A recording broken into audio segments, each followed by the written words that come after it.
It is a story of a woman whose perfectly imperfect life made her who and what she is today. It's the story of a woman who, in pursuit of her dreams and aspirations, made other people realize that if you think that your life is hard and you're giving up on that because you think your life is unfair, think again. Because when you think that way, you are being unfair to your own self. It's the story of a woman who made people realize that sometimes problems are not too big. We are too small because we cannot handle them. It is the story of a woman who with time realized that real happiness doesn't lie in success, money, fame. It lies within. Real happiness lies in gratitude. I believe in the power of words. Many people speak before they think. But I know the value of words. The words can make you, break you, they can heal your soul, they can damage you forever. So I always try to use the positive words in my life wherever I go. They call it adversity, I call it opportunity. They call it weakness, I call it strength. They call me disabled, I call myself differently abled. They see my disability, I see my ability. There are some incidents that happen in your life, and those incidents are so strong that they change your DNA. Those incidents or accidents are so strong that they break you physically. They deform your body, but they transform your soul. Those incidents break you, deform you, but they mold you into the best version of you.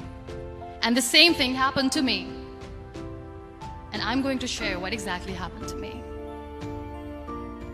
I was 18 years old when I got married. I belonged to a very conservative family, a Baloch family, where good daughters never say no to their parents. My father wanted me to get married.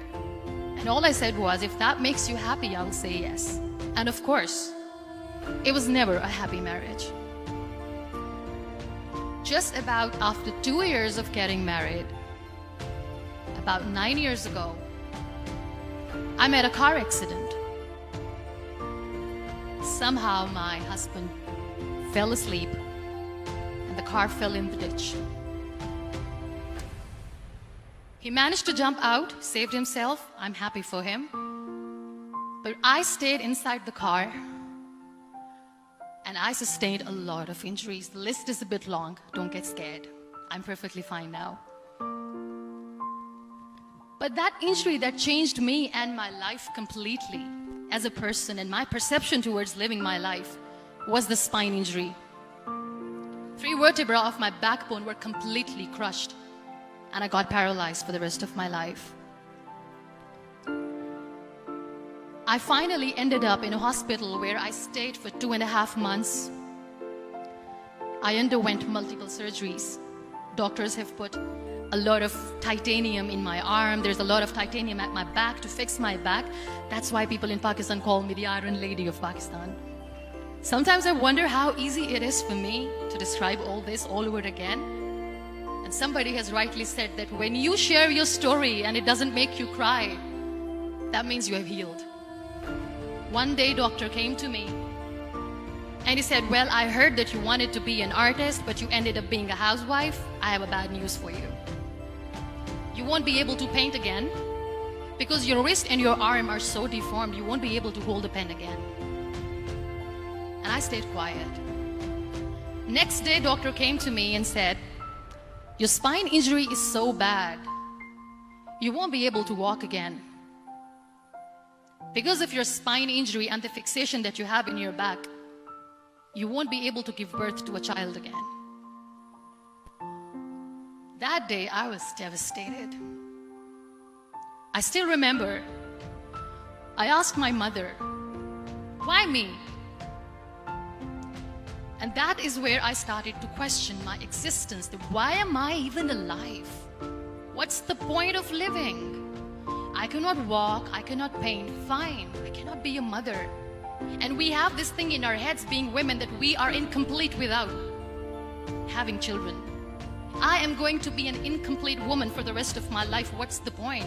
People are scared. They think I will get divorced. What is going to happen to me? Why me? Why am I alive? We all try to chase this tunnel. We all do this because we see light in the end of the tunnel, which keeps us going. My dear friends, in my situation, there was a tunnel that I had to roll on. There was no light. And that is where I realized that the words have the power to heal the soul. My mother said to me, "This too shall pass. God has a greater plan for you. I don't know what it is, but He surely has."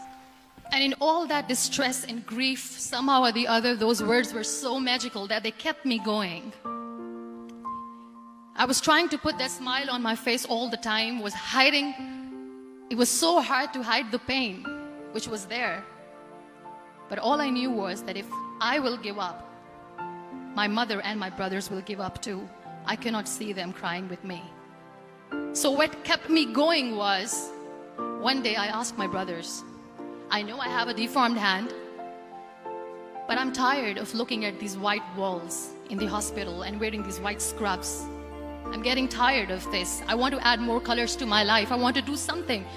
Bring me some colors. Bring me some small canvas. I want to paint. So the very first painting I made was on my deathbed, where I painted for the very first time.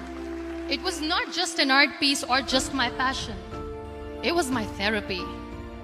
What an amazing therapy it was. Without uttering a single word, I could paint my heart out. I could share my story. People used to come and say, "What lovely painting, so much color." Nobody could see the grief in it. Only I could. That is the time where I realized that the day I'm going to sit, I'm going to share this pain with everyone to make them realize how blessed they are, and they don't even consider them lucky. There are always turning points in your life.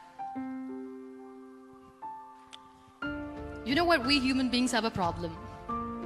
Out of many problems, there is one more, and this is self-created one. We always expect ease from life.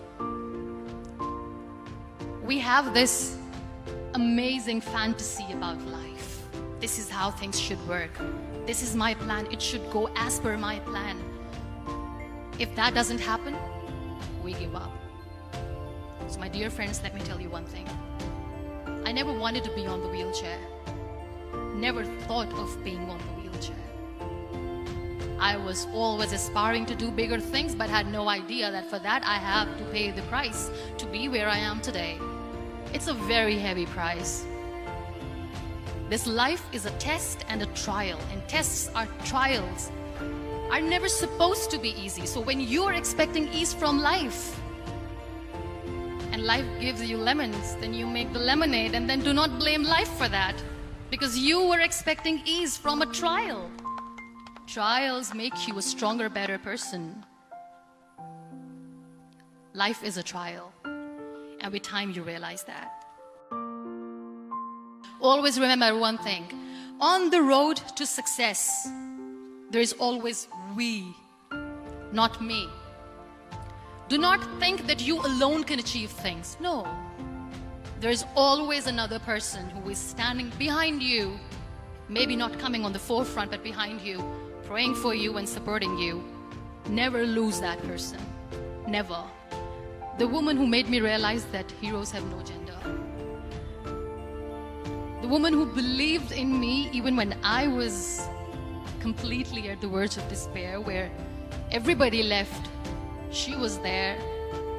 And every time I looked at her, without saying anything, she used to look at me and said, "This too shall pass. God has a bigger plan. And one day you will say that, oh my God, that is why God has chosen me." She never cried in front of me. She has always said that there will be haters, there will be naysayers, there will be disbelievers, and then there will be you proving them wrong. My mother, whatever I am today, I'm nothing without her. So when you accept yourself the way you are, the world recognizes you. It all starts from within.